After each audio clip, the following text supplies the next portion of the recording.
Good evening, good evening, good evening. What's up, Julius? What's going on, Joe?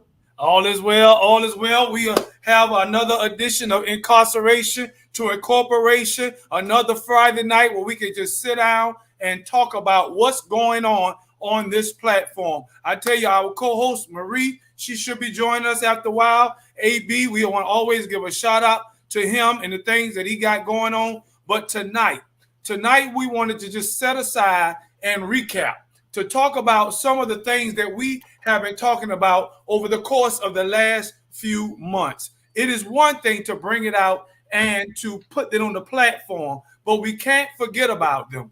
And so we're going to talk about the different stories that we spoke of in the past. We're going to talk about some new events that's taking place right now that we need to give attention to. But before I go any further, I always want to tell you that ink to ink, incarceration to incorporation, idea that was brought about by our partner, AB, a platform that was given to us by our main man, Julius Hall. And as always, we want to change the narrative. There are many, many women who are coming home from incarceration. They say that we are automatically returning, but that is not the truth. Many of us are successful, whether it's occupation, employment, organization, relationships. There are countless men and women who are doing well. We started out wrong, but look at us now. We're finishing strong. So what you got to say, Julius? I know it's something on your heart right now. Well, you know me. We are here to motivate and inspire. Mm-hmm. We're here to make sure that everybody knows that they still have a chance if they're still breathing. That's what this is all about. We're here to make sure that we, Marie, educate.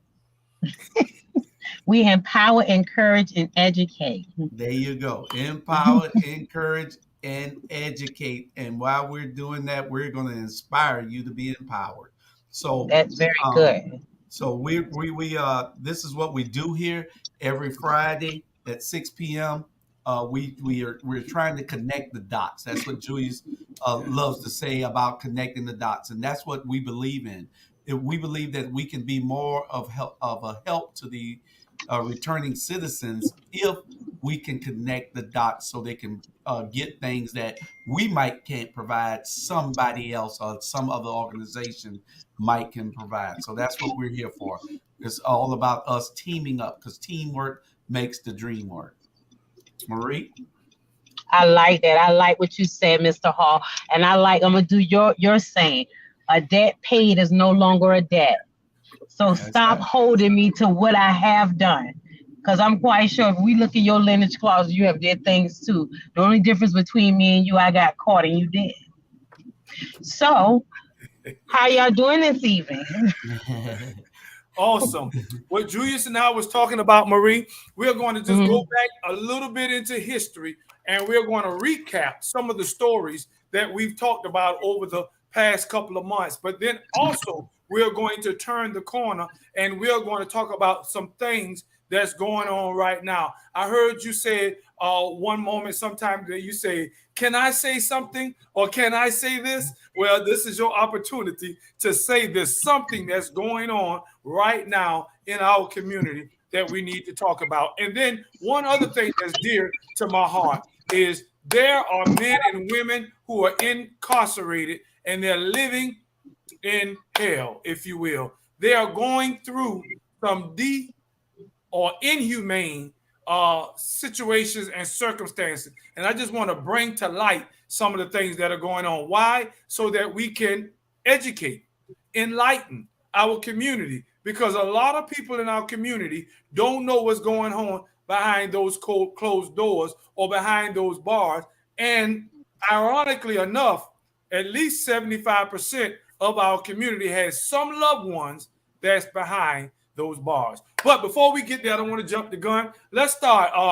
Julius, I sent you a few of them.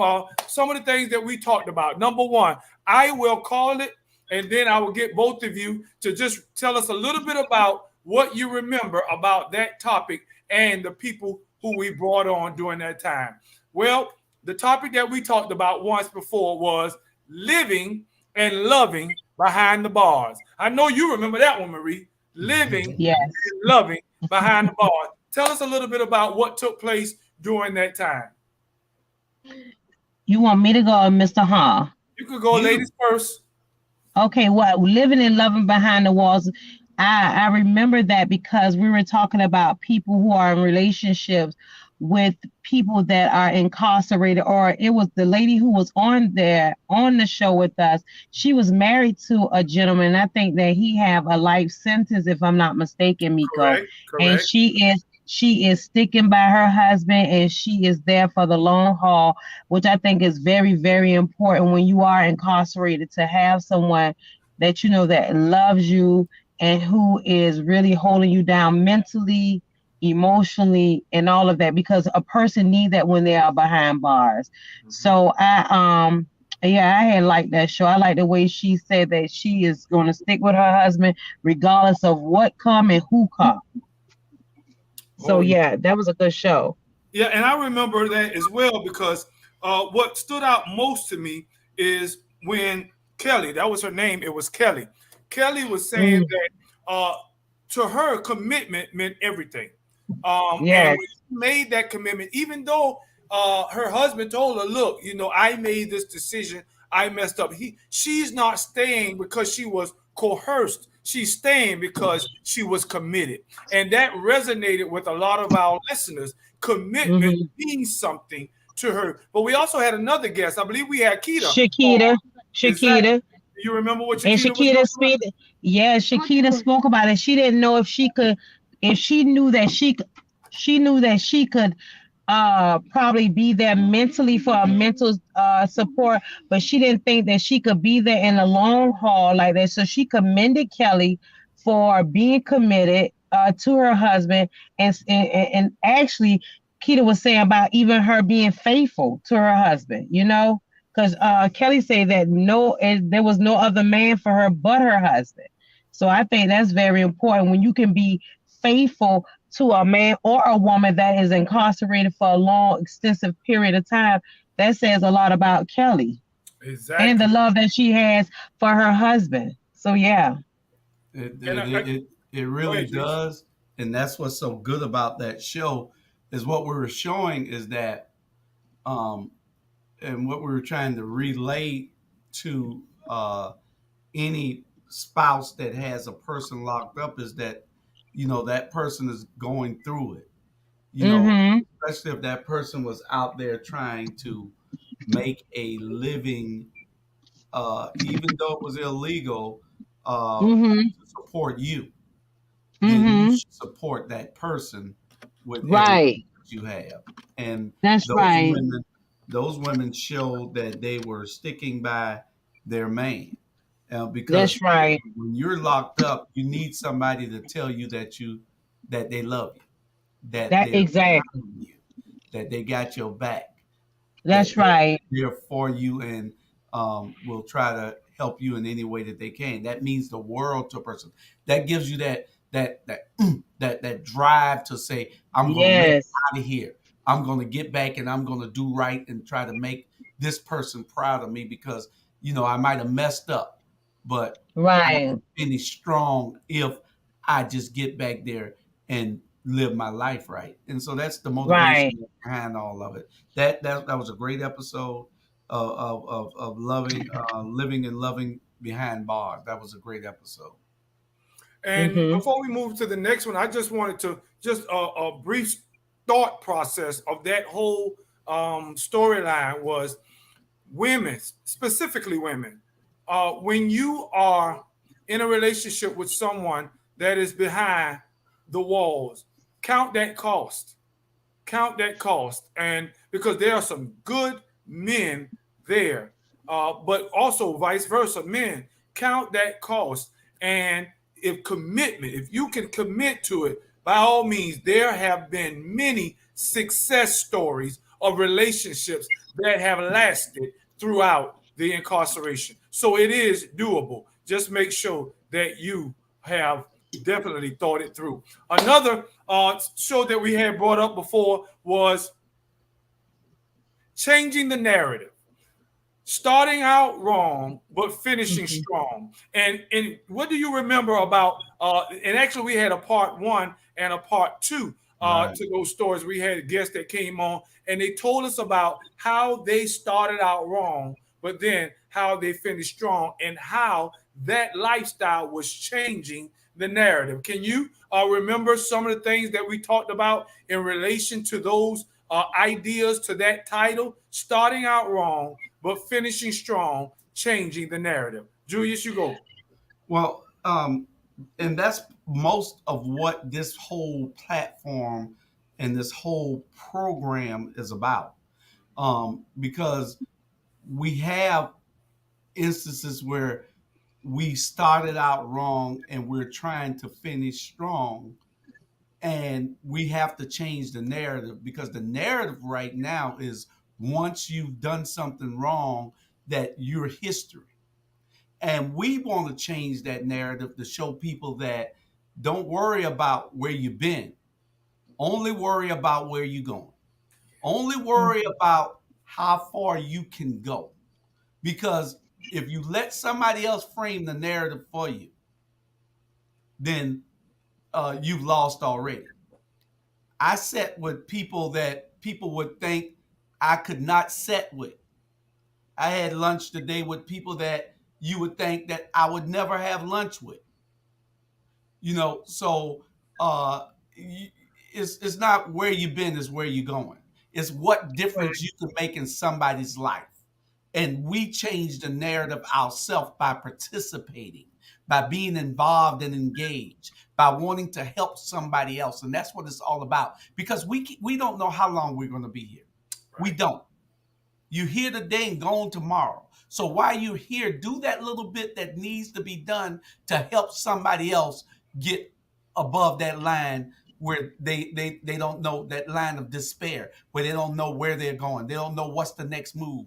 But we connect the dots. If we connect those dots, then we can move forward and get things right for somebody else. We could save a life. We could save somebody from going back into prison. And that's what this is Mm-hmm. about. This whole thing is about that. Marie?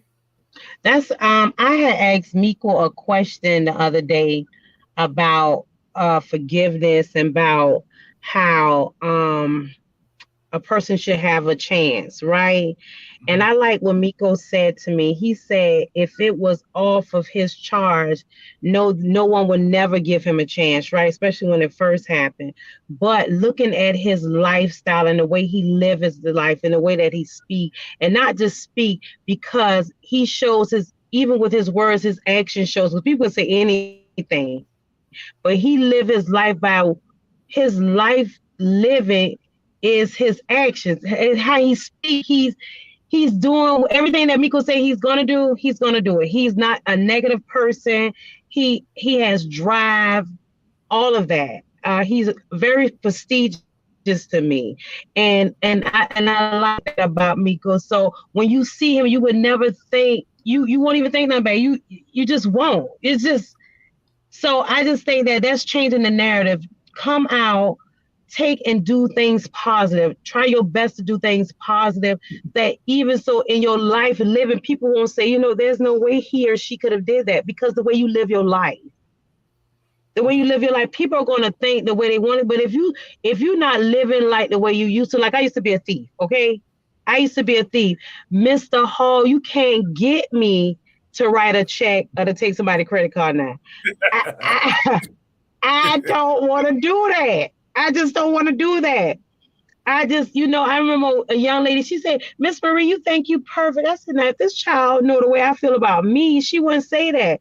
Miss Marie, you're not. I said, girl, I'm not hardly perfect. I said, but you have to tell people your testimony to let them know where you've been. And that's why I strive so hard where I'm going. I don't want to be negative. I don't want to be that person. I want to change the narrative about myself, of not doing what's wrong, not looking to write no check or no credit card. So, it's just doing things different. I like you that. got to do things different. You got to do it. Wipe your lens off, Marie, because it's kind of. It's not. Guess what? It's going to be that way because I cracked where the camera is. I dropped the phone, and then my finger, and I cracked right there. So it's going to look like that. You see me now? Okay, right there. Leave it right there. Right there. I'm going to hold it right here. Julius, yes. I don't know what we're going to do with her, man. I know. We got to take her to the store. That's all. We got to take her to the store. But listen, I love changing the narrative on that. I like what she said. And you know how we do it? We do it by our story. Damien Welcome is watching. Shout out to him. And he says, you have been delivered. And also, Thomas Barbie says, commitment is just like what God wants us to do or to be towards him. Obedience is better than sacrifice. And Ellis has joined us as well. But storytelling, I believe that an effective way of changing the narrative is telling the story, telling your story. Because when you tell your story, it combats another story, a false narrative. That false narrative that says that all of us who have been incarcerated are either A, going back, or C, we are no good.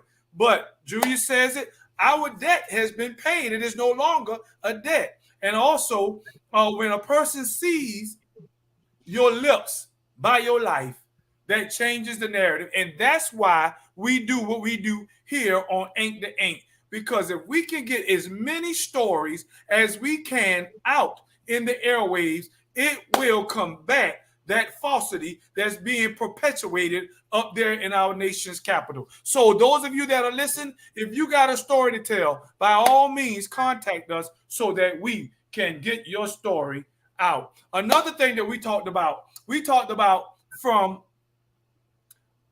reentry to resource. No, excuse me, from returning citizens to resources. What do we mean by that? A person who was incarcerated, hence the word returning citizen, someone who has been incarcerated and now they're home, whether it was 20 days ago or 20 years ago. Returning citizen to resource. That person who is now helping other returning citizens has become a resource. So one of our shows was from returning citizen to resource. We had Dakota on. Dakota was one of the brothers that has gotten out, got his own paint business. We had Others, we talked to Yolanda from the Harambe House. We've talked to countless people. We talked to the young lady out of Atlanta. Mm-hmm. She shared how she has a home or an apartment for people. So how can we, Julius Hall, you yourself are from returning citizen to a resource. Tell us about those ideas. And again, that is what we are supposed to do. If we went in there and we get out and have the opportunities to do something for somebody else because we were fortunate enough to have somebody to do something for us, it is Right. incumbent upon us to do the same, Right. That's right. to pay it forward. That's what we must do. You must do that because what kind of person are you if somebody help you and you don't see yourself helping somebody else That's behind? right. Everybody needs a lift up.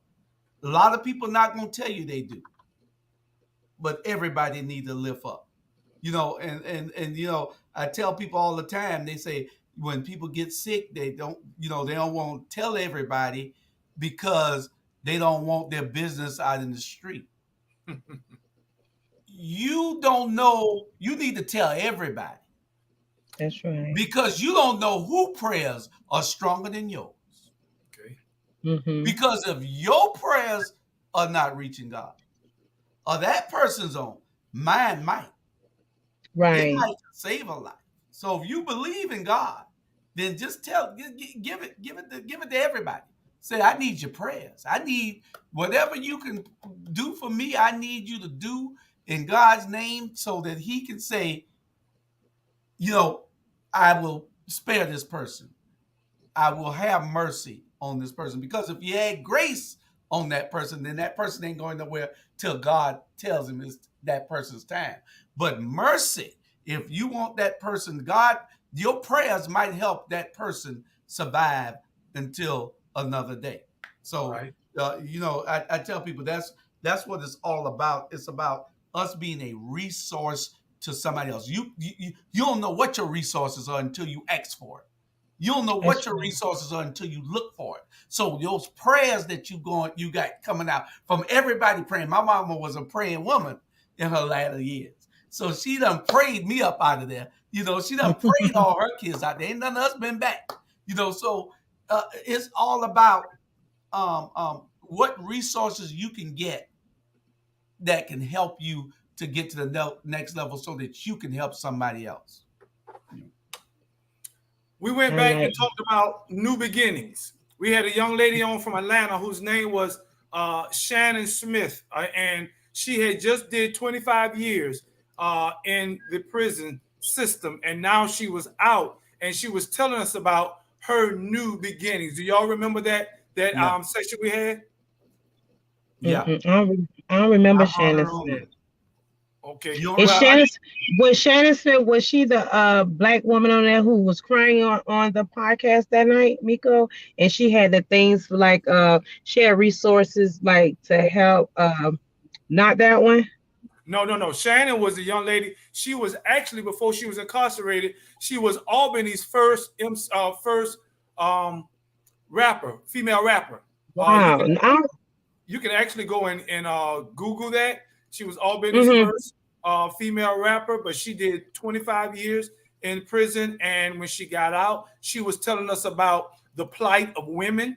mm-hmm, Out of prison, there's not a lot of resources for women as there mm-hmm, is for men. And she would just tell us, smart young lady, intelligent, very philosophical, idealistic. And she is right now, she's in Atlanta. She was doing a lot of things, but she was trying to use her different educational degrees, but was having a difficult time. And she was just telling us about new beginnings. But she wasn't the only one. We had others, Shanard Lindsay that came on and out of Atlanta, and also Ben Huntley that came on out of Atlanta. So we had a lot of men and women to come on and tell us about their new beginnings. Can y'all speak to new beginnings for someone who a returning citizen? And I remember Shannon. And see, the thing is that what we have to do with this show is to inspire people to don't give up. This Right. girl had 2 or 3 degrees that she got while she was incarcerated. Mm-hmm. She did over 25 years in prison. She educated herself, and when you talk to her, you'll think she's some type of psychologist because Yes. she talks on that level.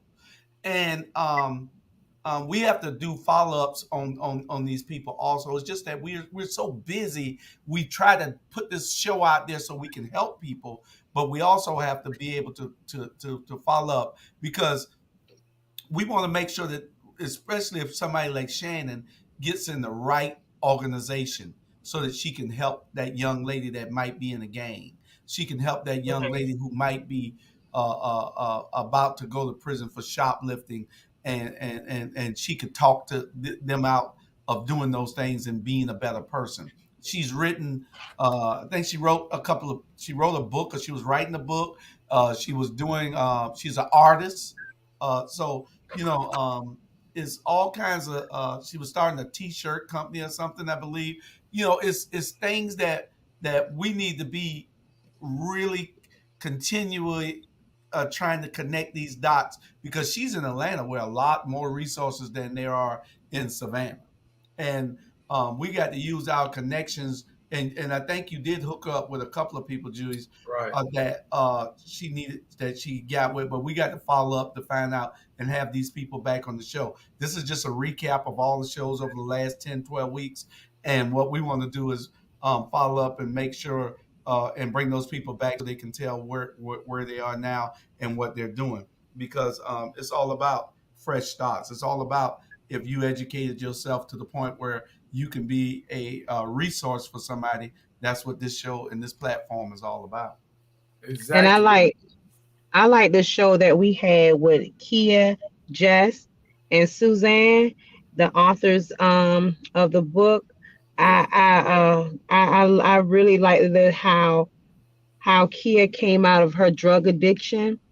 I like that, people hearing testimonies about how people can get over, how you can get over. Like, you don't have to stay in that situation, even if you are on drugs or a prostitute or in an abusive relationship. When you hear testimonies from the people who be on the show, you know that you can be delivered and spared from these things. So it's just determination. You got to have, Kia had to have determination, and I love what she said. She couldn't do without God. A lot of things that people try to do, we don't want to say, it was God that helped me. But I'm telling you, even you being another day in prison, it has to be the will of God, because He keeps you in your right mind. True. As a matter of fact, that was Melody Mason that helped those girls, or those ladies, excuse me, to Yes. author that book. And so, shouts out to those ladies for that book as well. Also, turning the corner, we talked about youth for a while. We had Dr. Hayden on, who was from Building Bridges High and Middle. We had Tree, Marlon Knight, to come in and talk as well when we begin to talk about the school to prison pipeline. So do Yes. y'all some of those stories with those men to come in and talk about how our youth is moving in a negative direction?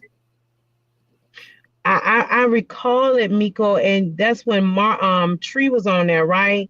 And Correct. how he was saying how the way he tried to do the best he can for those kids, and how he stay up late at night talking to them if they need him. And that's the thing that our youth need. They need to know that they need to know that they can get in touch with you or talk. You can hear them. I like to say, hear them and see them. They want to know that they can also trust you. Mhm. They want to, and I think that they can trust Tree. I believe that Tree build a relationship with those kids. Right. So yeah. And as a result of those shows, remember we had a OAA, Savannah Offender Alumni Association. We had a Mm-hmm. rally when we called it the Voices of Our Youth, and we wanted to give them an opportunity to tell us what was going on. We even had some guests, multiple nonprofits to come out and just Yes. listen. We had counselors to come out and just Yes. listen to what our boys. Actually, two of the men that we had, one was from the 100 Black Men of Mm-hmm. Savannah, and the other was from, if I'm not mistaken, the 100 Black Men Collegiate from Savannah State. And so Yes. we are listening to the cry, if you will, of our young people. And we went on from there. We talked about guns and gang violence, who Yes. was out there and what they was doing right now to stop that. How could we stop that? As a matter of fact, if I'm not mistaken, on March the 26th, there is going to be a rally, a Stop the Violence rally in Fraser Home, and you are definitely invited to come out. We are going to be listening, but also speaking to our young people. Stop the Violence rally, March the 26th. That's a Saturday. But tell us a little bit. Do you remember us talking about ways and stories of how we can combat violence, whether it's gang violence or gun violence? Talk to us, Julius. Well, and I want to go back to with the youth. Mm-hmm. Our youth are our most important asset because they come behind us. We won't be here long. They come behind us, and we got to forge a way for them. We got to forge that path for them to walk down. So our forefathers, ancestors made everything easier for us to travel down those roads. They took the abuse, they took the racism, they took everything that was thrown at them, and they survived so that we could have a life moving forward. Is everything perfect? No, but everything is being worked on. It's a process. But what we have to do, and our responsibilities and obligations, is to make sure that those kids behind us are all right. That's why we mentor these kids. That's why you were all day in the park today at Forsyth with those hard-headed kids. That's why. That's why we were. Why I carry mine to work with me. You know, 5 or 6 of them whenever I can, especially during the summer, because it's about having that adult look at to a man really for them to look at and say, hey, I want to be doing what he's doing later on. Hey, I want to be able to say that I don't have to go through what Mr. Julius went through. I can bypass that because he's telling me the pitfalls now. We got to invest time in these youth, Right. and because they're hard headed, like you said, and the thing is, and they are. I deal with them every day. They don't want to take the earplugs out. They don't want to. So I say, no, when you're riding with me, you take the earplugs out because I want you to identify streets that you're on, where you at right now. I want you to be able to tell me what area this is. You know, I want you to be able to, in case something happened, you can get on the phone and call and tell somebody where we at. It's about a learning um, uh, uh, uh, uh, um, system that we put in place while they are with me. You know, um, these youth these days from 13 on up, they curse like you ain't even sitting there if you ain't really listening and checking them. You got to teach them to be respectful of others because they will do that in front of anybody. And so we have to So, invest. Mr. Hall, can I ask you a question? Excuse me for interfering while you're speaking. Can I ask you a question? Why do you think that they're like that? What you mentoring them, and Miko, you be around them more than I do. Why do you think that the youth have become this way? Tell me, Two speak on reasons. that. Two Okay. reasons I see. One, the parent is not in the home to really give them that supervision that they need because the parent Mm-hmm. is out working 2 jobs. Right. So they have to go home and feed themselves, bathe themselves, do their own, be their own supervisors in the house. And the Right. second reason is babies having babies. You know, Right. um, we have a pandemic on our hand here in America that is not being recognized. We see it because of what Mm-hmm. we do here in the community. But some Right. people have cut themselves off from it. We have a pandemic in our community, in the black community. They're dying Mm-hmm. 30, 40 people a day in Chicago. We get 30 murders in a year and we mad. But they got 30 a day. Wow. So it is terrible that it is such a disconnect from the American public to see that we have a problem here in this country with us killing each other. They don't Right. care because it's a plan for us to exterminate each other. People think that we're Exactly. talking all these conspiracy theories, but just look at it. It's not a conspiracy. Hell, you're looking at it. That's It's in your right. face every day. They're letting us kill each other. You don't know that those officers know that they sell drugs on those corners? Or they know. Why aren't they bum rushing those corners every day? Why they let Exactly. those kids stay on those corners all day? You don't think that they know something going on But in that guess what, house? Mr. Hall? Mr. Hall, guess what? It's on the corner that they sell it on. See, it's all right for them to be in the hood and sell it. But if those kids were on the land and sell it, the police will bum rush it. They Say will it. bum rush. Say If it. they were on, it's the area they did, so it's all right. It's acceptable for them to be right there in East Savannah and stand on the corner all day and sell drugs.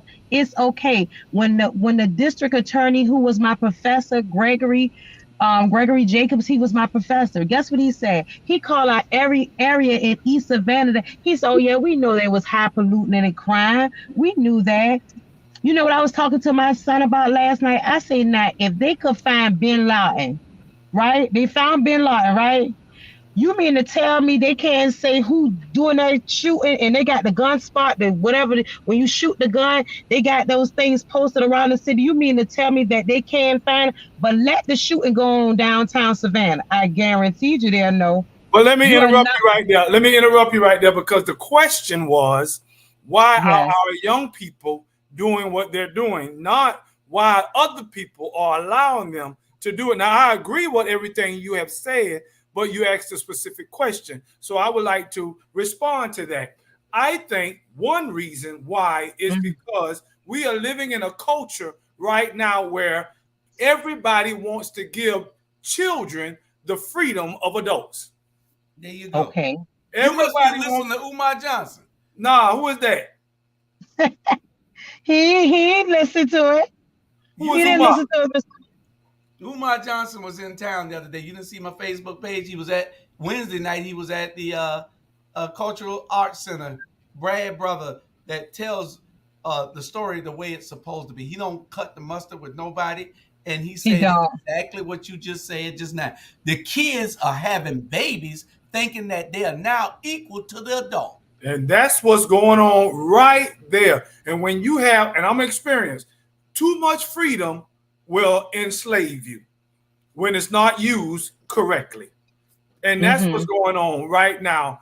That's why they can cuss in front of an old lady like they do now when we'd have got punched in our mouth by our mothers back in the day. Boom. Yeah, that's why they Exactly. can act the way they act right now. But nevertheless, I want to continue in this vein with the youth because we had a show where we talked about this new bill that is sweeping its way through legislation, and it is called the Classroom Censorship Bill. This bill, for those who don't know, it is trying to restrict educators from speaking about the history, whether it's racial history or what have you. That's the primary aspect because they don't want to be divisive in the classroom. And so, do y'all remember the conversation we had with Yes. Jackie and also Mr. Wright, educator, and Mr. Grant, another educator? Yes, sir. I do Oh, remember that. I really had liked that show. That's when I took and looked up all of those the words that, what was the name of the words that, because I took and I texted to you, Miko, and they were saying that you should not vote for those things. it was Even what's the Tanya name of, Tanya Howard just texted in and she said it's the HB 888 bill, and she that's said it. that the children have no boundaries, but in reference to what we spoke of before that, but it's the HB 888, Marie. Guess what? And guess what, Miss Howard Hall? I'm so glad you're on listening. Guess what? Even educators who I spoke to about that bill, they did not know about that bill. And then, they would take so many millions of dollars from the school system if you take and vote on that bill. So you should not vote yes for that. You should vote no, Correct, and because that's what this it takes platform is about. resources out of the school. Yeah. So yeah. I And have really Marie, liked that a show. lot of Yes, people sir. still don't know what HBA 80 is. A lot of people still don't know about that classroom censorship. And that is why, again, this medium, this platform is so relevant because Yes. we need to educate our people. We go on. We talked about another title that we had on the show that we was talking about: reentry and recidivism. Reentry and recidivism. And we had a couple of men and women that were on who had been incarcerated, and they was telling us about the difficulty of reentering society, and that is one of the causes that's perpetuating recidivism. Recidivism, for those of you who don't know, is the potential for a reoffending uh, I hate to use the word criminal, but offender to reoffend. It's when they Right. mess up and go back. That's recidivism. Now, they say that it is high. That may be the case. Why is it high? It's because coming out, there is not enough resources and people to help those that are coming out and to ensure that they have a smoother transition. And so I know that I was looking at some TED Talks. A TED Talk for our audience is an international motivational speaking platform of ideas. And there was a TED Talk about incarceration and how it's being run in other countries, like Germany, for example. Germany Mm-hmm. had low recidivism, and it's because of how they treat their incarcerated, first of all. And there are other places that I saw. America can learn from other countries because if we have a high incarceration rate, to have some low numbers in our world and community. So we talked about reentry and recidivism. Go ahead, Marie. Miko, you remember what you remember what the gentleman said when we were talking about the system? He said that the system is designed to do what it's set out to do.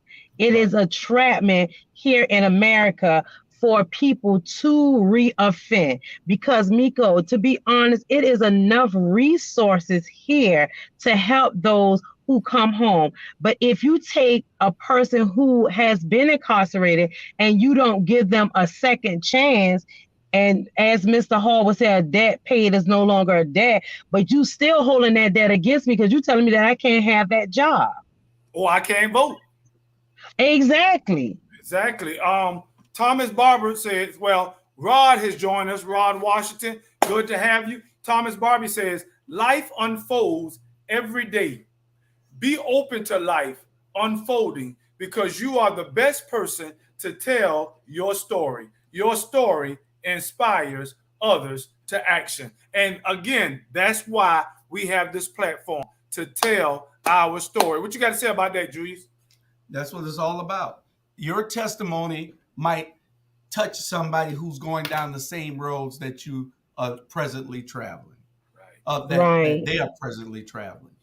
And so by you telling your testimony here on this platform, it might stop somebody and say, that might say to themselves, I'm not going to do that. Here's an That's right. example of what could go wrong. Here's an example of somebody who did something that I shouldn't be doing because I'll have to eventually face the consequences. So that's what this Right. platform is all about. We need to inspire. We need to inspire people by our words. Our words. Words, the tongue is a lethal weapon. And we Yes, can it either is. use it for bad or for good. And if Mhm. we use it for good, then we can God can bless us because that's what we're here for. Everybody doesn't understand their destiny. Everybody doesn't understand their obligations that they're supposed to be melting out Right. to the public. Right. Everybody don't understand that. And it takes time for you to realize it after you get that knock in the head, that first day of being handcuffed or going to jail, or that first brush with almost getting killed, or that bad beat down or something that you shouldn't have gotten if you'd have been in the right place. Think about it right now. We are telling these young people how to survive. We Correct. know that we see what's happening. Even if they Mhm. don't, we know one thing. Everybody that's out there dying is dying in the streets. Mhm. Dying in the streets. So if you ain't in the streets, it's a 90% chance that you're going to survive. It's a 90% chance that you're going to survive. Stay out of the streets. Get your kid off of that corner. Get your kid out of that game. A father, you have an obligation. You know what your child is doing. That's right. And you have to try to bring them in some kind of way. It is And our responsibility, even if it ain't my child. Exactly. now you got to be careful with that too now, because again, we in this culture have given liberty and license to youth that when you say something to them, you better be ready for the response that comes back. And that's what brought us to the other podcast that we talked about when we said education. Is it a remedy to incarceration? What's your answer, Boy, Julie? I like that show. Education is a remedy to incarceration because the more education you get, the more that you want to move on to doing something other than something criminal. Right. But we Mhm. have one thing that is equal to education, and the world is not looking at it. Well, we aren't looking at it. The world knows, especially those educators. They know. But it's one thing that trumps education. Some people get by and get out when they get the education. Mm-hmm. They get out of that situation. They move on to something better. But peer pressure on these young kids trumps that. Because if you can't get them and pull them away from that peer pressure, they're going to sneak out at night. They're going to sneak while you're not paying attention, and they're going to go do those things that their friends are asking them to do. So Mm-hmm. we have to be able to put a male in those young men's lives so that they can say, "Hey, no, we're not going to do that tonight." And you're right, Julius. You got to be careful. If you don't know that child, and you trying to help him, then he might not take it right. And we have 2 deaths already. 2 in West Savannah. 2 Yeah. because of a misunderstanding or a stray bullet between people having a misunderstanding. So we got 2 deaths in the last month in West Savannah because of that. So we have to be careful in how we approach these young men and offer them the help. If you know them, give them that hard love. If you don't, then you need to try to give them love where you can still be safe because you saving somebody else is better than you being dead. Let me turn the corner, Marie and Julius. What's going on right now? Prison reform. That's something that is out there because a lot of us don't know what's going on behind those bars. Now, because a lot of cell phone video or image is coming out of the institution, and then we have family members of those that are incarcerated. We're hearing their stories. They're giving us letters to talk about those stories. We must bring attention to what's going on behind bars. And so, with that being said, this is an opportunity for us to enlighten or educate or stir or motivate the community. If you have a loved one that's incarcerated, find out what's going on with them because you should not have to suffer punishment. And you all, no, hold on, let me say this correctly. If you have been indicted and given time, that was your punishment, not for you to go to a place and be treated inhumane. And so I believe that we must understand what's going on with our loved one, mother, father, uncle, brother, sister, grandparent. If there's a nephew, mother, father, brother that's incarcerated and you don't know what's going on, something is wrong with that. We need to find out what's going on behind bars because I have a friend that has been telling me that in the feds as well as in the states, there is a lot going on that people are not aware of. Inhumane is one area. Also, the way they're being treated, dehumanized. What about you, Julius? Have you been hearing, or Marie, have you been hearing stories? I know we had Yeah. Justin. Justice Day Tuesday, and a group of ladies was telling us about the horrible plight of women that are incarcerated, not having the necessities of that women need in behind the bars. What can you share, Marie? I was speaking to a young lady the other day, and I was going to talk to you about this, Miko. But since you asked this, she said that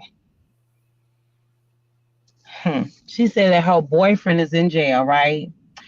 And it's an inmate that's in the jail system that took something from another inmate, and they beat the inmate really bad.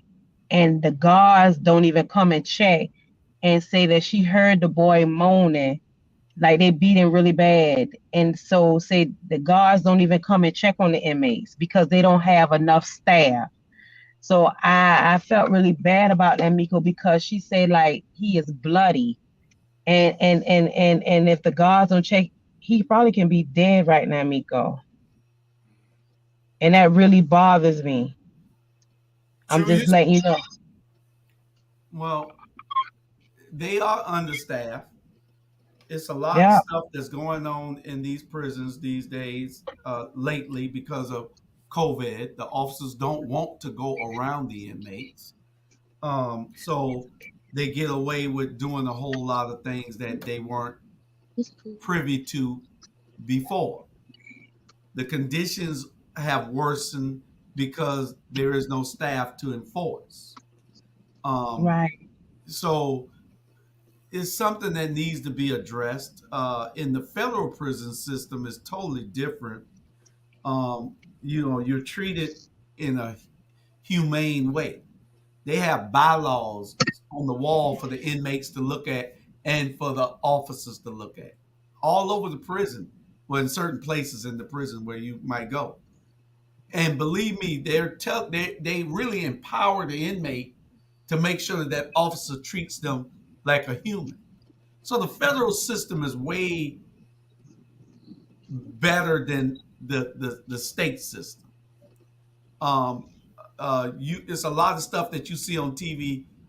It ain't happening in the feds. Believe me, it ain't happening in the feds the way that it's happening on TV.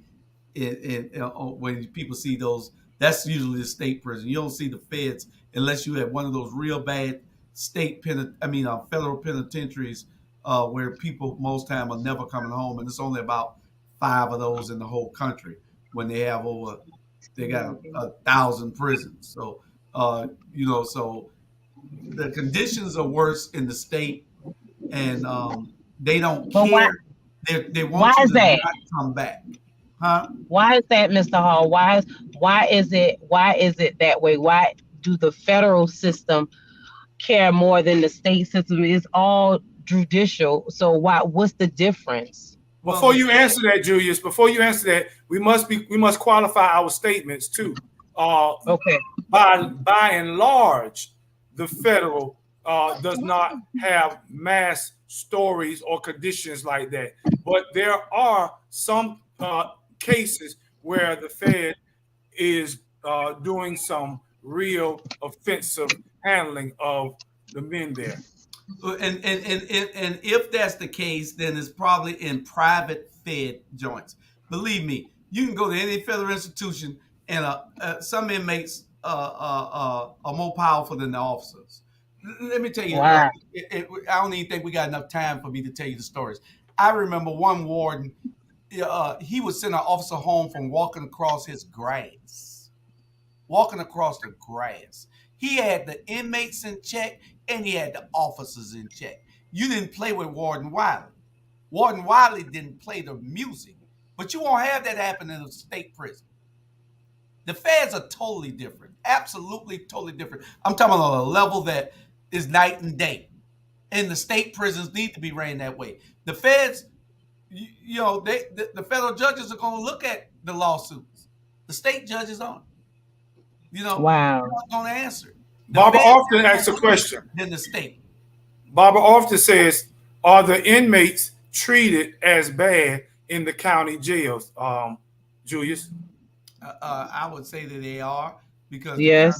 the jails really don't care about you. Some jails, you're going to be treated. Everything is understaffed. Chatham County Sheriff's Department is 120 officers short. I mean, really, right Wow. now today, 120 officers short right now today. The Savannah Police Department is 85 officers short right now today. So it's a lot of stuff that's going on that, and I don't know whether it's on purpose that, I mean, you telling me that you can't find anybody? You know, what's the problem? You can't find nobody for real to work these jobs? People need jobs. And if you just go out and recruit properly, you can put those people in those jobs. But that's the problem. It's a money thing. And with the state prisons, the prison system is a money thing anyway. It's an economic driver for certain people that want to have generational wealth for their families. Here's the question that we started out with. Well, not the question, but the motivation. And that is, Barbara says, wow, okay, thank you too, Julius. But that's why we started out with the platform. If you have a loved one or a friend of a loved one that's incarcerated, find out what's going on with them. Now, in some cases, everything is okay. But in other cases, there are stories that are horrifying to the treatment, be it fed or state. Or, matter of fact, just recently, there was a story with my co-pastor whose son went in the jail walking and now coming out in a wheelchair. It's just things that are taking place, and we have to educate ourselves and find out what's going on behind the bars. And so that's why it is important. Prison reform, even reentry, all of these things. But we are near the end. So before we get ready to close, Julius, we give you a chance. In closing, what would you say to our listeners as it relates to the whole of tonight? I'm going to keep it short because we ain't got but 2 minutes. So I'm going to keep mine short. You can go anywhere from right here. Anywhere. I like that. Once paid, a debt is no longer a debt. You don't owe anybody nothing.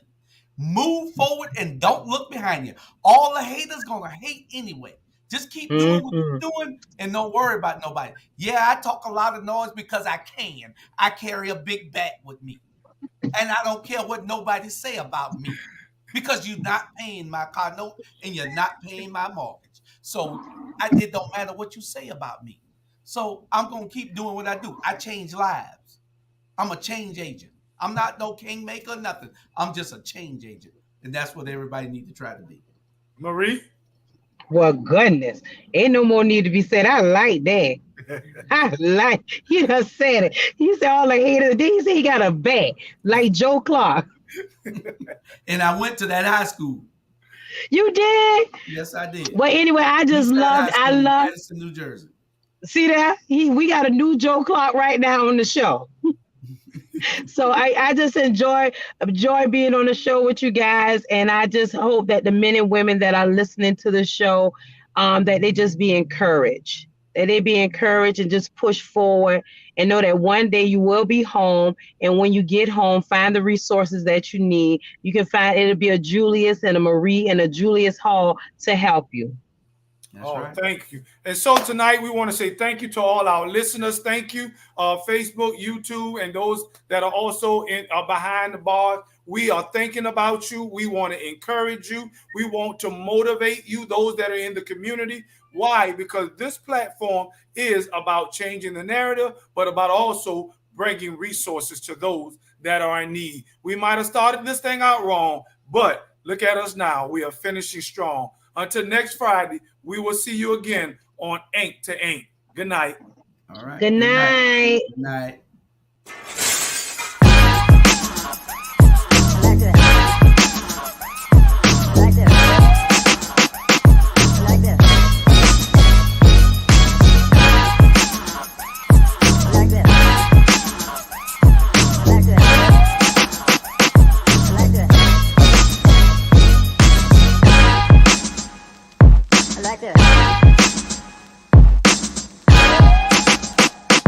Like this.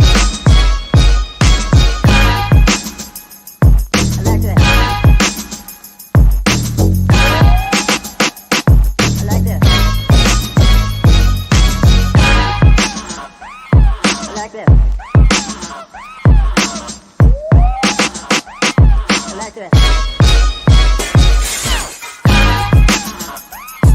Like this.